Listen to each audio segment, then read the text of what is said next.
हर बात पर बैठकर तालियां बजाते हैं। ब्राह्मणवाद की आलोचना की जाए, मनुवाद की आलोचना की जाए, तालियों की गड़गड़ाहट सुनाई पड़ती है। उन लोगों की आलोचना करने से उनका कुछ नहीं बिगड़ने वाला है। आप अपना सोचिए, अपने समाज को एकजुट कीजिए, अपने समाज में वह जागरण पैदा कीजिए जैसे जिन महापुरुषों का नाम आप लोगों ने लिया है उसको किया गया। मैं यह चाहता हूं और जहां कहीं जाता हूं उसको व्यवस्था करता हूं कि किसी भी एकेडमिक विचार गोष्ठी में सबसे पहले हमारा भारत के संविधान की प्रस्तावना का पाठ होना चाहिए। हम भारत के लोग से आप लाख अम्बेडकर की बात करें, उनकी बात करें और कितना उनके मानते हैं। अगर संविधान रहेगा तो देश भी बचेगा, संविधान नहीं रहेगा तो देश नहीं रहेगा। हम उसका कितना सम्मान करते हैं। इसलिए कम से कम अपनी विचार गोष्ठियों में हम भारत परिचय क्या है उसका पाठ करें। और फूल माला देने की बजाय, या मैंने बंबई में सीखा, पेरियार ललई सिंह की बड़ी बात हुई और दलितों ने पेरियार ललई सिंह पर आयोजन करके हम लोगों को जगाया। पिछड़ों को तो उसकी कोई जानकारी ही नहीं थी और यादवों को तो खैर बिल्कुल नहीं थी। तो बंबई में जब मुझे पेरियार ललई सिंह की जयंती पर बोलने के लिए बुलाया गया और बंबई में जो काम करने वाले पूर्वांचल के बहुजन समाज के लोग थे, कोयरी थे, पटेल थे, यादव थे और तमाम इस प्रकार की जातियां जो हैं, उन लोगों ने एक संगठन बनाया था और कहा था, हालांकि बड़ा समझौता था, कहा कि वे मनुवादी कहते हैं कि गर्व से कहो हम हिंदू हैं। एक दलित कैसे गर्व से कह सकता है कि हम हिंदू हैं जब उसको विरासत के रूप में जलालत, अपमान और घृणा ही मिली हुई हो। इसलिए उन लोगों ने कहा एक भारतीय शूद्र संघ बनाया था और यह कहा था कि अगर उसे खत्म करना है तो गर्व से कहो कि हम शूद्र हैं। रखा गया है वहां पर। लेकिन जो उनकी सबसे बड़ी बात है कि व्यवहारिक जीवन में भी उन्होंने उन चीजों को उतारा है। मैं जब वहां गया तो कुशवाहा वहां थोड़ा ज्यादा सक्रिय है, मौर्य। तो उनके घर का गृह प्रवेश था, तो आयोजन में जाने के पहले यह हुआ कि उनके गृह प्रवेश में चले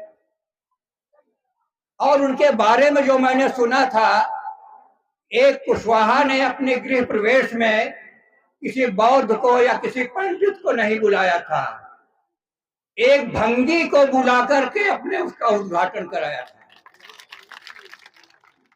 ऐसा साहस पैदा कीजिए।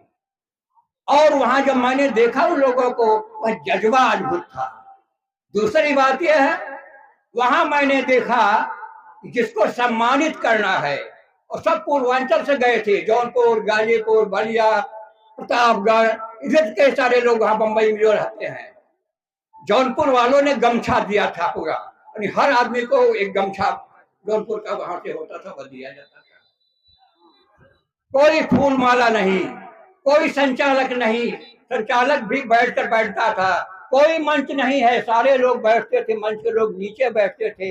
एक संचालक इसीलिए बैठता था कि उसका पांव में दिक्कत थी, वहां सब बैठते थे। जिसको सम्मानित करना होता था उन्हें वहां भारत का संविधान की लाट लगी हुई थी। भारत का संविधान इनहेलेशन ऑफ कास्ट और बुद्ध एंड हिज धम्मा, अंबेडकर की ये तीन महत्वपूर्ण किताबें वहां पुरस्कार में दी जाती थी। भारत का संविधान खत्म होने लगा तो जातिवाद का विच्छेद चलने लगा, बुद्ध और उसका धम्म चलने लगा। ये सीखा था मैंने। और मैं चाहता हूं कि दलितों के आयोजन में, बहुजनों के आयोजन में हम कम से कम पुस्तकों को इस प्रकार से दें और उनको लगे कुछ बहाने लोग भारत का संविधान पढ़ेंगे, उस बहाने लोग उसको देखेंगे और कितनी हमारी आजादी हुई है। कितना हम बात करते हैं ले दे करके।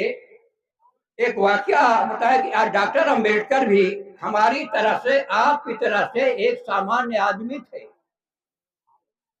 एक दलित के बच्चे थे। प्राइमरी स्कूल में ये बच्चे पढ़ते थे तो डॉक्टर अंबेडकर पिछली कतार में टाट बोरा जो बिछा होता था उस पर जाके बैठते थे। एक बार एक डिप्टी साहब मुआयना करने के लिए आए, पहले आते थे, मुझे पता नहीं कि अब आते हैं कि नहीं आते हैं। शिक्षा के क्षेत्र में जो बेसिक शिक्षा अधिकारी हैं वे जाया करते थे देखने की पढ़ाई लिखाई कैसी होती है। उन बच्चों से सवाल पूछते थे। जैसे मुझे याद है कि एक जमाने में एक डिप्टी साहब ने पूछा कि तिब्बत की राजधानी क्या है, बच्चों बताओ। अब बच्चों को कहाँ पता है, उनके अध्यापकों को भी पता होगा। तो पीछे से एक अध्यापक ऐसे ऐसे कर रहा है, लासा, तिब्बत की राजधानी लासा। तो भी बच्चे नहीं बोल पाए। तो अंबेडकर के विद्यालय में जो डिप्टी साहब गए तो उन्होंने पूछा कि भाई एक बात बताओ, वह कौन सी ऐसी चीज है जिसे हम देख तो सकते हैं लेकिन छू नहीं सकते।